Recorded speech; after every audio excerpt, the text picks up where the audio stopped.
Hey everyone आज मु आपण मानक सहित शेयर करी पाइनापुल जाम रेसिपी सपुरी जाम एटा चीनी रे बना जाइने गुड़ रे बना जाइछि सेति कलर एमती देखा होछि जदि चीनी रे बना जाई थांता ताहले निहाती भाबरे एटा येलो कलर देखा जाई थांता।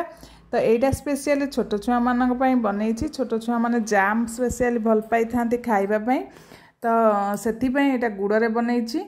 तो चलंतु स्टार्ट करिबा सपुरी रो जाम। प्रथमे मु गोटे सपुरी नहीं जाइछि ताकू भल भाबरे काटी नेबे तार चोपा को छड़ाई नेबे चोपा छड़ाई साइला परे ताकू पानी रे 2 रु 3 थर धोई नेबे। तो फ्रेंड्स पाइनापुल एबे बेंगलोर रे पाइनापुल टिके सस्ता मिलुछि तो सेति पई मार्केट थर जाइथिलु तो पाइनापुल देखिलु बहुत सस्ता मिलिथिला तो सेति पई नै आस्थिलु। तो भाबिली पाइनापुल जाम पुओ पई बनै कि रखि देबी। तो देखंतु गोटे छोट पाइनापुल मु नहीं जाइछि नहीं कि ताकू भल भाबरे चोपा छड़ाई कि भल भाबरे चोपा छड़ाई साइला परे 2 रु 3 थर धोई नेबे धोई सारी कि ताकू चॉप करिकि रखि देबे। फ्रेंड्स जे कोनोसी जाम हो मार्केट रे जो जाम मिलुछि सब गुडा को चीनी रे बना जाई थाए।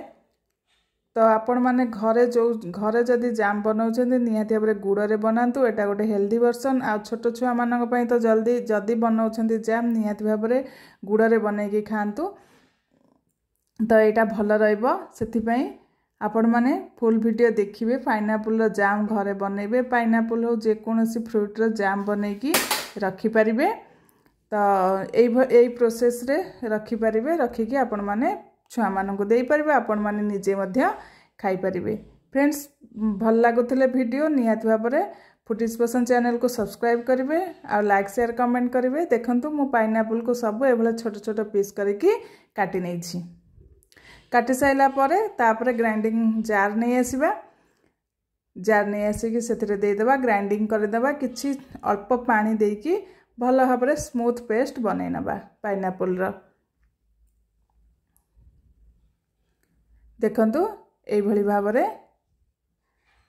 भाबरे पेस्ट बनै नेबे तापरे कड़ाई बसै देबे गैस रे कड़ाई भल भाबरे ताती गले सेथिरे आमे सपुरी रो जो पेस्ट बनैथिले ढाली नबा आ भल भाबरे जार टा को भल भाबरे धोई कि मध्य पानी धोई कि सेथिरे ढाली नबा ढाली देई कि आमे एबे कुक करिबा जे पर्यंत हमर सपुरी रे जे एतक पानी अछि सब सुखी जिवो से पर्यंत आमे कुक करिबा। देखंतु ए भली भाबरे तापरे आमे खड़िका साहाय्य रे मिक्स करि नबा। प्रथमे फ्रेंड्स पाइनापुल रो जाम बनै खाइबे बहुत बढ़िया टेस्ट लागि थाए।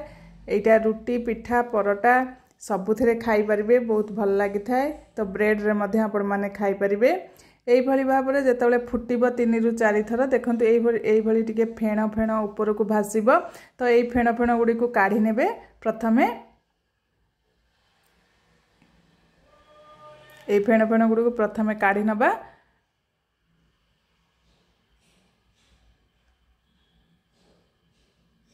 तापरे आमे लो फ्लेम रे कुक करिबा।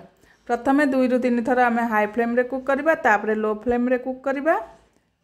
देखंतु फ्रेंड्स मोइडा छोट सपुरी नै छी बोली अल्प जाम रेडी हैला जदि आपण माने अधिक क्वांटिटी रो नेबे ताले अधिक जाम रेडी हे जिवो। तापरे मु गोटे टेबल स्पून बड़ चामच रे चामचे नै जाई छी गुड़ आपण माने स्वाद अनुसार देई परिबे। जदि आपण सपुरीटा मिठा थाए ताले कम देबे जदि खट्टा थाए अधिक देबे तो स्वाद अनुसार गुड़ दे देबे।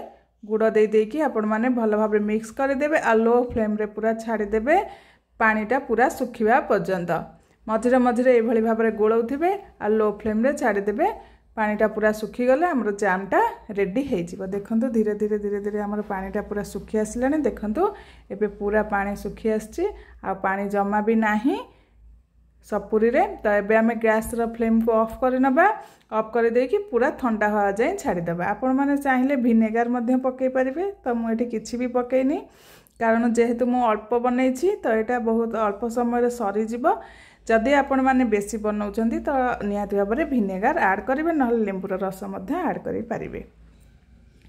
एबे रेडी हो जाइए। एबे पूरा ठंडा हो जाइए। गैस ग्लास कंटेनर आनिबे पूरा धोई की भल भाव सुखे नेबे तापर आपण माने जाम को सेथिरे ढाली देबे रखी देबे एयर टाइट कंटेनर रखिकी फ्रिज रखिकी खाई परिबे।